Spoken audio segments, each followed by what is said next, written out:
from the start, their denial already puts some extra question marks around this incident. Now, the Kremlin said the military was able to essentially detonate these drones, and that no one was hurt in the debris that fell around the Kremlin. The U.S. has said they can't verify this. They are still trying to understand what actually happened, but they're not even sure if there was a drone assault. Welcome to Reporter's Notebook, where we talk to the Washington Examiner's top journalists about the stories breaking on their beats. I'm Jim Antle, and I'm joined today by defense reporter Mike Brest. Mike, Russian President Vladimir Putin made a sort of a bombshell allegation. He's said that the Ukrainians tried to off him. What do we know about that? Great question. So on Wednesday of this week, the Kremlin came out with a statement that sort of took everyone by surprise. The statement alleges that they prevented 2 Ukrainian drones from carrying out an assassination attempt against President Putin. Now, there's a lot to unpack here, so let's start at the beginning. The Ukrainians, that's Ukrainian President Zelensky, as well as a number of people in the Ukrainian government, went out of their way to deny any responsibility for this alleged attack. Right. And now that's not something they've always done. In the past, when when something happens in Russia, they have often, put out a no comment, not taking responsibility, but also not distancing themselves from, the alleged action. So from the start, their denial already puts some extra question marks around this incident. Now, the Kremlin said the military was able to essentially detonate these drones, and that no one was hurt in the debris that fell around the Kremlin. The U.S. has said they can't verify this.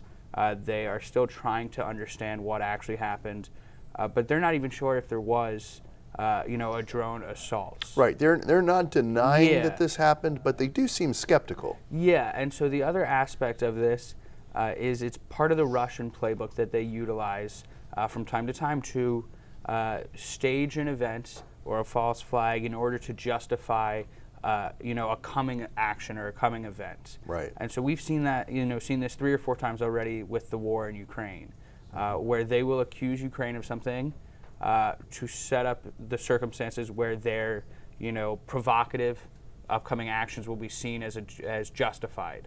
Mm-hmm. Now, the U.S. isn't even sure yet whether or not this was an assassination attempt or a false flag. Mm-hmm. So we really are at the beginning stages of this unfolding, but we still are trying to figure out exactly what happened, and we're not sure that we ever will know exactly what happened on this. So all this is happening against the backdrop of this counteroffensive, which could, but according to some experts at least, really change the trajectory of the war and potentially change Western appetites for whether and how much aid to continue giving Ukraine. Talk a little bit about what the current state of play is on the battlefield. So right now, as has been the norm for the last 6 months or so, most of the front lines of the war is in the city of Bakhmut, which is in the eastern part of Ukraine, known as the Donbass. Mm-hmm. And so the fighting there has been brutal. We heard from the White House this week that the Russian military has as many as 100,000 casualties that's killed or wounded since December in Bakhmut. 20,000 of them have been killed, according to numbers declassified and released by the White House. And so it's an astronomical amount of casualties for a city that is actually pretty insignificant in terms of the grand scale of what Russia is trying to accomplish in Ukraine. But outside that, we've been hearing for months now that once the conditions become once they warm up, once it gets warmer, right, and the environment is better for a military offensive, Ukraine is expected to launch this counteroffensive. The U.S. and the Western countries have been providing billions of dollars of weapons, including as recently as announcements made this week about replenishing their munitions, their ammunition, giving them tanks, all in preparation for this upcoming offensive. Mm-hmm. We've seen the beginning stages of it. We've seen some attacks.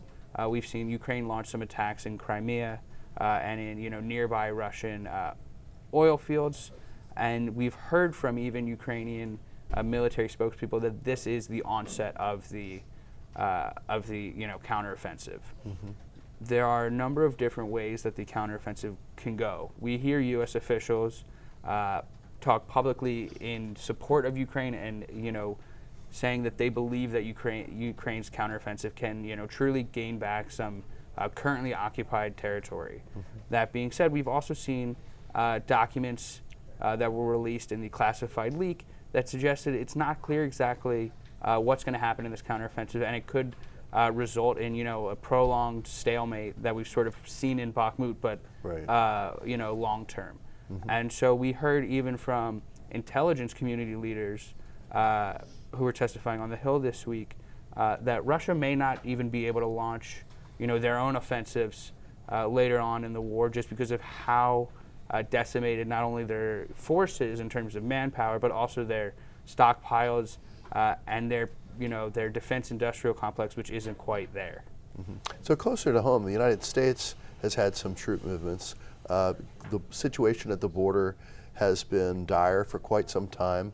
There's worry that it's about to get worse. What can you tell us?